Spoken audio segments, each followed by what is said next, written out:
Greetings and blessing viewers and subscribers. Welcome back to WHADAT Updates. Please remember to like, subscribe and share and tell your friends about WHADAT TV. Now, in this update, INDECOM raises alarm over multiple reports of women being removed by police before fatal shootings occur. Prosecutors seek longer sentence for jaw cure, and the JDF Coast Guard rescues fishermen from burning boat. Now for our first story. The Independent Commission of Investigations, INDECOM, is raising fresh concerns about what it describes as a disturbing pattern emerging during police operations that end in civilian deaths. According to the Commission's newly released Special Investigative Report on Planned Police Operations, in 1 out of every 5 fatal police raids conducted at private residences, a female occupant or child is removed or barred from the premises moments before officers open fire. INDECOM says this practice has become a defining feature of deadly raids, alongside other recurring failures, such as tampering with CCTV footage, failure to activate body-worn cameras, mishandling of weapons and evidence, and the frequent use of defective search warrant. The report was unveiled on Thursday during a press conference at INDECOM's Dumfries Road offices in New Kingston. The agency said the findings point to troubling systemic issues in how law enforcement executes planned operations. Between January 1 and September 30, 2025, 67 police officers have come under investigation for excessive use of force.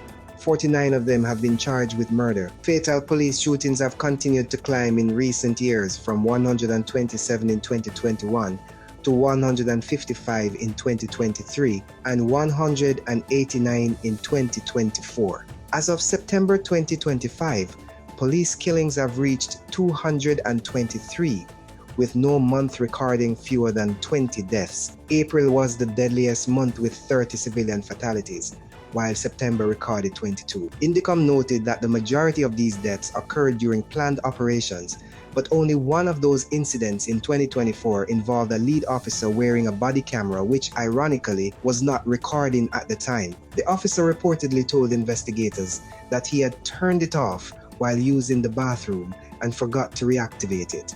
Assistant Commissioner Hamish Campbell said many of the cases revealed inconsistencies between police and civilian accounts. Of the 108 planned police operations examined, 31% contained conflicting witness testimonies, he noted.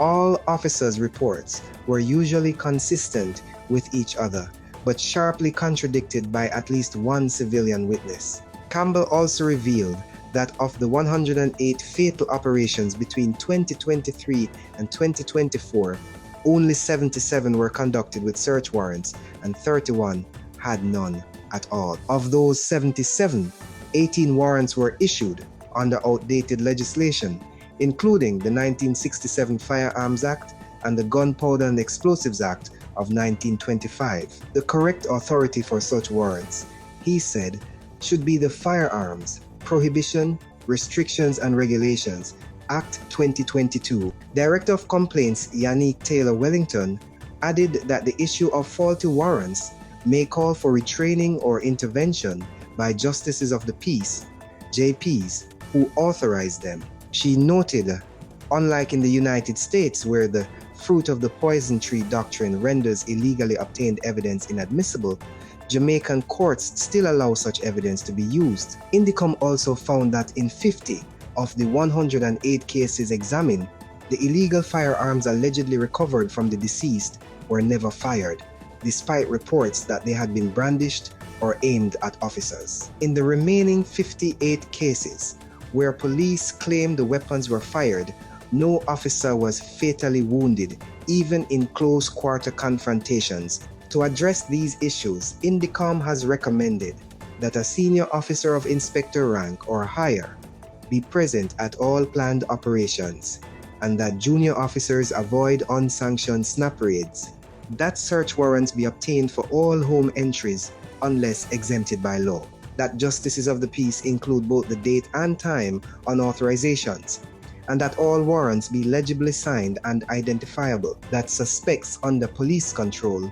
be properly restrained to prevent access to firearms during searches. The Commission concluded that the continued failure to activate cameras and use proper warrants undermines the constitutional duty to protect life, preserve best evidence, and ensure transparency in police operations. That's very interesting. From INDECOM, please let me know what you think about this issue in the comments below. Now, in our next story, Dutch prosecutors seek 9.5-year sentence for reggae star Jah Cure. Reggae artist Jah Cure could face a significantly longer prison sentence as Dutch prosecutors push for a 9.5-year term on an attempted murder charge related to a 2021 stabbing incident. The Public Prosecutor's Office has formally requested the 9.5-year sentence in its appeal against Jah Cure's earlier acquittal on the attempted murder charge. In November, the Supreme Court will issue the ruling, the representative said. The case stems from an October 2021 altercation in Amsterdam in which Jah Cure, whose real name is Sikature Alcock, stabbed concert promoter Nicardo Papa Blake following a dispute over unpaid performance fees. In March 2022, Alcock was convicted of attempted manslaughter and sentenced to 6 years in prison. However, the court at that time ruled that his actions did not constitute premeditated attempted murder, resulting in an acquittal on the more serious charge. Prosecutors have since appealed that acquittal, arguing that the evidence supports a finding of intent. Meanwhile, Jah Cure's defense team has filed a counter-appeal challenging the attempted manslaughter conviction. The unconditional love singer has remained in pre-trial detention in Amsterdam while the appeals process continues. The Dutch Supreme Court's ruling, expected in November, will determine whether his sentence is increased to the prosecution's requested 9.5 years, or if his conviction stands as originally decided. And in our final story for this update, JDF rescues 17 fishermen after boat catches fire off Clarendon coast. Clarendon, Jamaica. 17 fishermen, including 8 Jamaicans and 9 Dominicans, were rescued at sea off Portland Point, Clarendon, on Friday after their vessel caught fire, forcing them to abandon ship. One crew member remains missing and is feared drowned, according to the Jamaica Defense Force, JDF. In a statement, the JDF said the group had departed Harbourview, St. Andrew, for the Pedro Banks, located in waters off Clarendon.